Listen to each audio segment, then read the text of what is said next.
Okay, hello my dear Cancer, second half of July.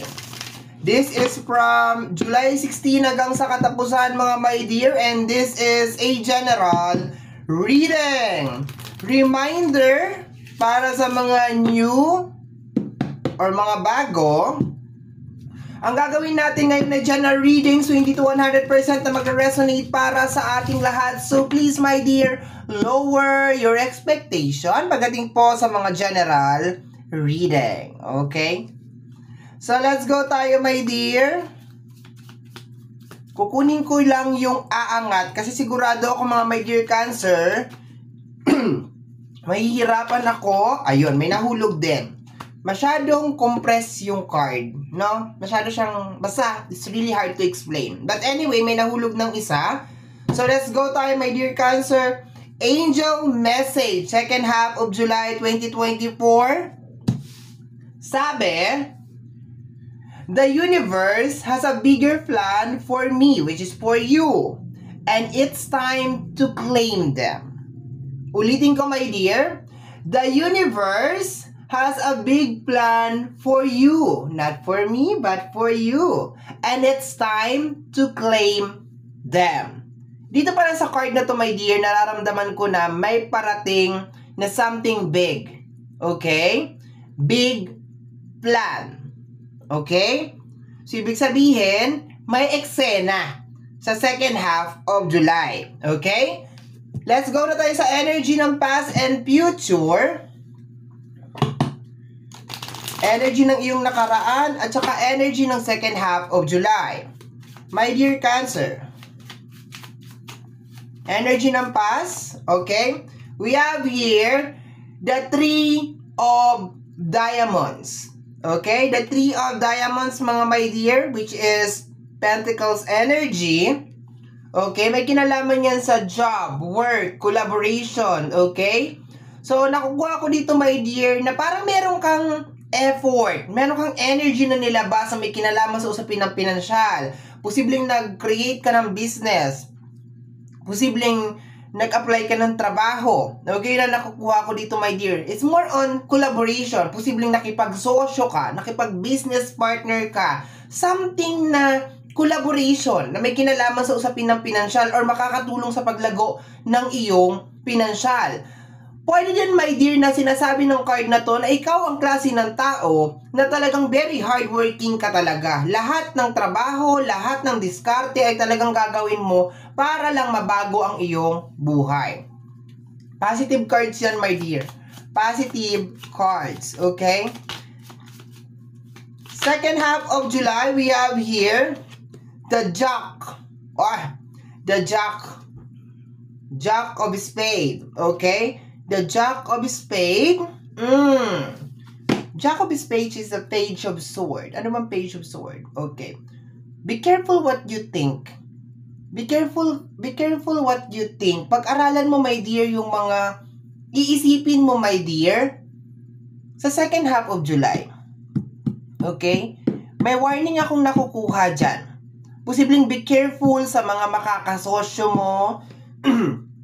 Be careful sa mga investment mo. Pag-aralan mo talaga na mabuti, my dear. Be careful sa money. Yun ang nakukuha ko sa kanya. Okay? Tingnan natin, my dear, bakit ganyan ang iyong reading. More on warning. Kung hindi lumabas si Jack at saka si Rose, okay? Ito, si Jack of Spades. Maganda na sana eh. Kasi ang opening card mo, which is the angel message, is the universe has a big plan for you. And it's time to claim it. Pero may nakukuha ako sa energy ng Jack na parang merong gustong pumigil dito sa plan na ito. Okay? Bigger plan for you. Okay? It's more on blessing, my dear. Pero parang meron talagang ayaw na makuha mo itong blessing na ito. Okay, let's go tayo, my dear. Clarification. Tingnan natin. We have here, sabi ko na eh, the Three of Swords. Sabi ko na eh, may something There is something that I wish I never knew. My dear, may blockage, okay? May blockage. May blockage, may blockage, may blockage. Posibleng hindi mo makita to, my dear. This bigger plan of the universe for you, there is a 101% na hindi mo to makita. Dahil sa energy ng Three of Swords. Okay, tingnan natin yung kasunod. There is something. The Three of Cups.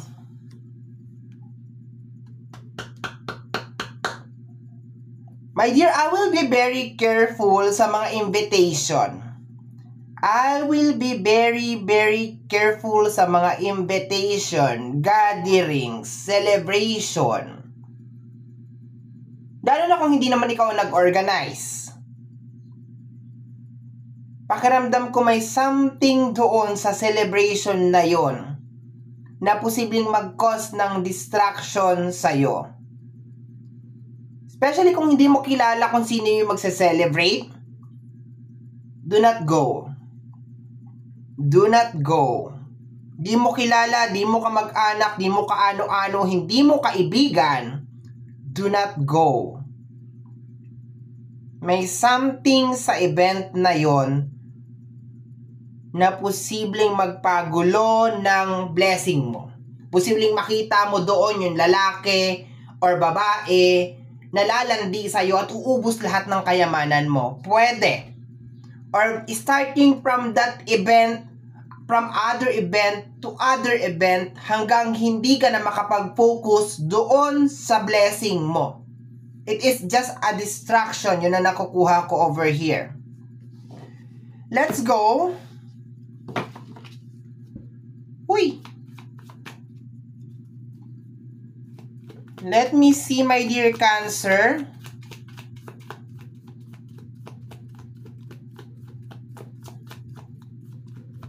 Pero yung energy, my dear, ng blessing, I can see na energy ng offering.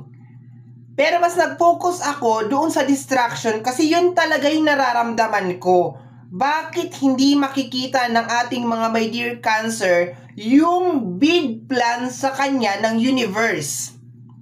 Because of the Three of Swords and the Three of Cups. And the energy of Jack. Itong Jack na to, posibleng young energy to, my dear. Especially kung single ka, you need to be very careful sa energy ni Jack. This is energy ng sword. Posible siyang Gemini, Libra, and Aquarius. You need to be very careful sa energy na to. Posibleng nasa line siya ng 30s. Okay? Mga line of 30s, 31, 32, 34. Yun na nakukuha ko. Okay, let's go, my dear. My dear Cancer. What is this? We have here the Queen of Wands. You will be shining like a diamonds, my dear. You will be shining bright like a diamonds, okay? So, maraming talagang tao, my dear, ang mauhumaling sa'yo, my dear. Okay? It really doesn't matter kung lalaki ka o babae ka. But, you will have this certain attraction sa second half of July na posibleng mag-attract din ng mga enemies that could destroy you from your path. Okay? From your path, from your blessing. Okay? Let me see. The Seven of Pentacles. My dear, I strongly advise, kasi may blessing talaga, my dear, may blessing talaga, nararamdaman ko. I strongly advise na wag gumawa ng big celebration pag nakuha mo tong blessing na to. Okay? Ang lakas ng evil eye sa'yo, my dear. Ang lakas ng evil eye. I strongly prohibited you or tell you not to create any celebration or not to attend any celebration because my evil eye. Okay? My evil eye na energy. Okay, let me just shuffle this one more time. Let me see. The Magician. My dear, may distraction talaga. May distraction talaga. But the good news over here, my dear, is meron kang ine-expect na may kinalaman sa usapin ng pinansyal ang parating sa iyo sa second half of July. Okay, medyo nagtagal lang ako dun sa energy ng distraction kasi medyo tricky talaga siya kung saan siya manggagaling. Okay? Pero ang isa sa sinasabi sa akin dito, na iwasan mong gumawa ng malalaking celebration, iwasan mong umattend sa mga celebration, especially kung hindi mo kilala yung nagse-celebrate. Okay? Stay away from crowded people. No, yun na nakukuha ko lang dito. Kumbaga, madali kang kapitan ng evil eye. And stay away from Jack. Okay? Itong young, immature energy na posibleng Gemini, Libra, and Aquarius. Na posibleng naglalaro siya ng 30 above yung energy niya. 30 hanggang 37 yung kanyang edad. Okay, let's go tayo, my dear. We have here the 10 of Pentacles. Congratulations, my dear. Isang bagay na minamanifest mo, my dear, na may kinalaman sa pamilya ang marireceive mo sa second half of July. Okay? May kinalaman sa pamilya. So, kung nagmamanifest ka ng pamilya, posibleng dumating na magkapamilya ka sa second half of July. Pero if I were you, kung may nanliligaw sa'yo na mga around 30s, 31, 30 hanggang 37, kilalanin mo na mabuti to, my dear. Kasi yung blessing sa'yo is connected sa energy ng family. Baka ayan ka na naman, nagmamanifest ka ng karelasyon ng jowa and then, eto na siya, around 30s. Kaso kung hindi naman jowa at karelasyon ang minamanifest mo, may kinalaman sa energy ng pamilya, okay? It's okay. Go for it. Like provider na energy, makapag-provide, makapag-support, and so on and so forth. Go for it. Makabili ng bahay, so on. At kung ano man yan, na gusto mong minamanifest mo na may kinalaman sa pamilya, go for it. Pero ang warning niya is more on nasa love. Ang warning niya is more on nasa love. So, be careful ka dito kasi itong papasok na energy sa'yo, ng energy ng Jack, is napaka-immature na energy. Para siyang gold digger na energy. Ganun na nakukuha ko. Okay? Let's go. Last two. Okay? The Six of Pentacles. Okay? Sa energy ng Six of Pentacles, this is more on giving, sharing. Okay? So, mag-ingat ka rin, my dear, sa mga bibigyan mo ng pera, sa mga sharing na gagawin mo. Walang masama mag-share, my dear. Walang masama mag-give, pero you need to be very, very careful, lalo na dito sa energy ng Jack na to. No? Kasi naghahalo yung energy. Hindi mo kakilala, hindi mo kaano-ano. Kailangan daw mag-be careful ka sa ganun. So, baka ito si Jack. No? Ang lakas ng energy niya. Gemini, Libra, and Aquarius. We have here the energy of the Hangman. Okay? Congratulations, my dear Cancer.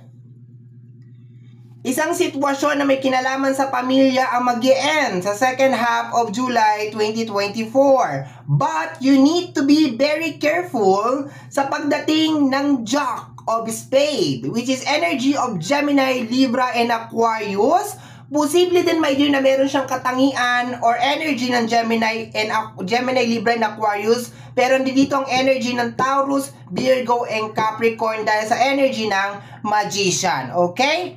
So, bottom deck of the card is the energy of the Hierophant. Merong mga ikakasal. Merong mga ikakasal, my dear. Darating, my dear, yung pinapangarap mo, my dear, na may kinalaman sa energy ng relationship. Yes, my dear. Lalo na yung relationship, if you are manifesting relationship, darating siya second half of July. But for the rest of the sign, the rest of you, my dear Cancer, is may kinalaman sa minamanifest mo na may kinalaman sa pamilya. But if I were you, just a warning again and again, if this person na parating sa'yo is nasa energy ng 30 to 37, kilalanin mo siya ng maigi. There is something with this person. Okay? So, meron mga marriage, meron mga achievement sa second half of July, mga my dear Cancer, pero yun lang yung sinasabi kong warning na paulit-ulit na hindi talaga mawala-wala sa isip ko, my dear. take it or leave it, okay? So my dear Cancer, yan ang reading mo para sa yung second half of July. Somehow my dear, kung nagustuhan mo to, especially kung napadaan ka lang, don't forget to subscribe. Mag-click naman po ang notification bell para ma-update ka sa aking mga upload.